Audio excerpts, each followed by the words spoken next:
Hey guys, welcome back to my channel. Today's video, we are going to be marking up a chart. So I'm just going to kind of take you through exactly how I mark up my charts day to day. So it's kind of a different style video. Hopefully you guys like it. Please subscribe to my channel if you haven't already, and we'll just get right into it. So first thing I do when I'm marking up a chart, you guys are going to notice a few things are already plotted here. I did that just so that this video isn't super long, but I'm going to take you through exactly what I did, okay? So starting out with a blank slate, I would look at my trend, like where I'm trending now. And the past couple weeks, we obviously been trending down. I don't normally draw trend lines, to be completely honest with you. It's just not how I trade because I trade zone to zone. So we're not going to use them. I'm just going to show you exactly what I would do day to day. Okay, so we can see that we've been trending down. I'd probably zoom out also to my daily, just make sure we have nothing crazy going on. As you can see here, again, confirming we're just in a solid downtrend. This is why we want to zoom out. We can see that this area here has been a major rejection area in the past, meaning price got to it and just completely shot up in the other direction. Once we get to this area, I will look for that again. So I would not enter another sell here unless I had confirmation that it was actually going to go down, okay? So go back to my 4-hour chart. So I'm only looking for sells here. That's what I've determined by my trend. Because I trade with the trend, I'm only looking for sells. So that's what I'm looking for, all right? Now, I don't want to just take a trade at a random area. I'm going to want to either trade based on a breakout or a pullback. Now, with this pair in particular, we're looking at the US Canadian dollar. Sorry, I don't think I mentioned that. With this pair in particular, I do like to wait for a pullback, okay? So prices down here, what I would do is start out by plotting these lines. So these horizontal lines here, I've plotted at support and resistance areas, okay? So I would plot 2 above price and 2 below price. Next step is taking a rectangle, so just grab your rectangle tool, and boxing those areas in, creating what I use and call zones. Basically, you guys, you can just, I'll actually remove this and show you how I draw them. I do have a method that involves looking for a breakout candle at your support and resistance area and then boxing in the smaller candle. We're not going to use that method here because it's going to take me a long time to go over, and I have a whole video dedicated to that, okay? If you want to know how to do that, click the link in this video, and I have a whole free course on it. So I'm not going to get into that. What I will do, though, is show you another way you can draw zones that is also fine, and a lot of my students use this. Just box a few pips above and below price. So what I like to do is just give myself a little bit of wiggle room. I'd probably go to the bottom of that wick there and then box this in. Just extend your rectangle. So all you're doing is adding a negative sign in front of the top number, adding a bunch of zeros, and add a bunch of zeros down here. It's really nothing super technical about that.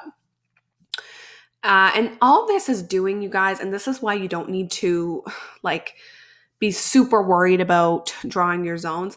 This is just giving us an area that we're going to watch. Okay. So if you're a few pips off, this is very subjective. If you're a few pips off of where my zone is, that's fine because you're not going to be trading based solely off of this zone. All right.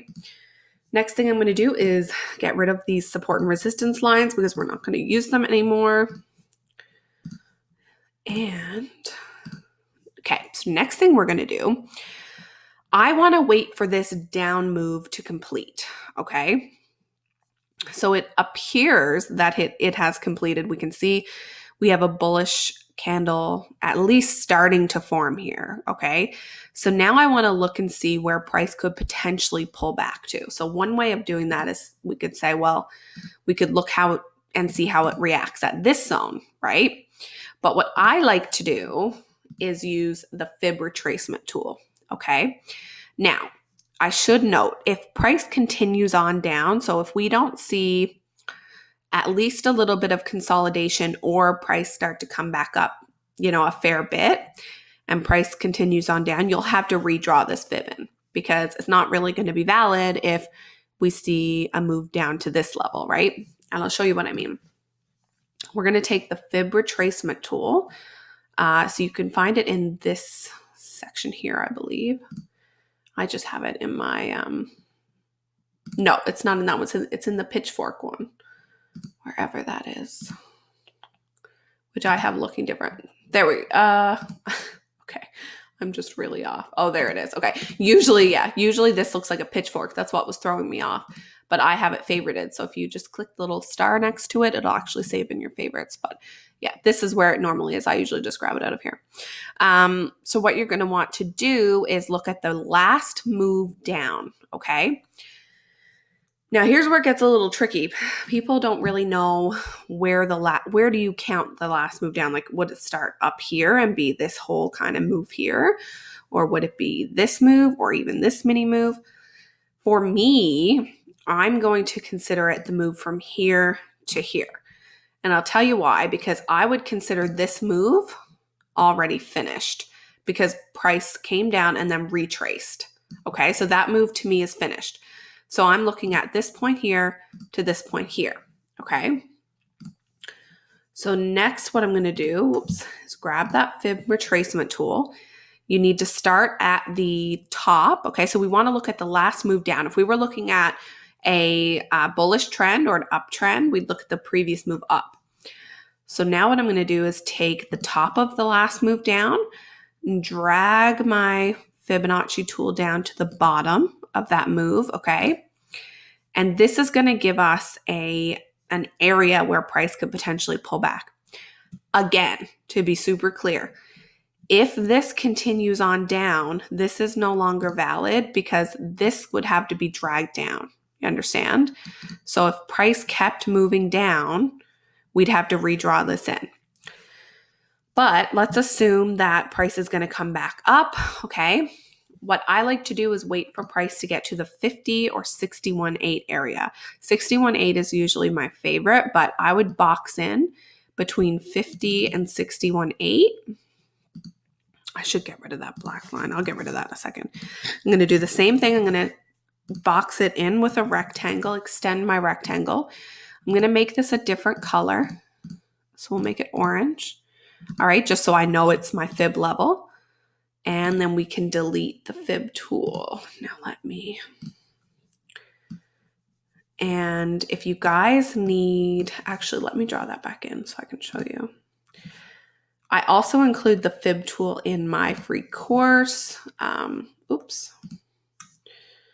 But what I will do, so again, this is what I did. I went from the top of the previous move to the bottom. I'll let you guys screenshot this. So this is how I plot my fib tool to make it look the way I have it look. If you want to take a screenshot of this, you certainly can. So just pause here, screenshot it, and then you can make your fib tool look exactly like mine. But these levels should be in there anyway, just probably look a little funny. Again, then I would delete that. And then this is just an area that I would look for price to retest, okay? If, again, we might have to change this, so there's no certainty there. So what I'm going to do is wait for a pullback to this area, okay? And if I see rejection here, rejection being a candle like this one, a candle like this one, basically just a nice long wick, okay? You can look up videos, you can look up Pinterest articles. There's tons of information, you guys, on what a rejection candle looks like, but essentially it's just a nice long wick like this, okay? And I want to see an indecision candle there, and then I want price to show signs that it's rejecting it by pushing down. And that's when I would enter. So once price got to here, I saw rejection in the form of a long wick and then a push down, okay? I would enter, oops, this does not want to click for me today. I would enter right here, okay, once I got that push down.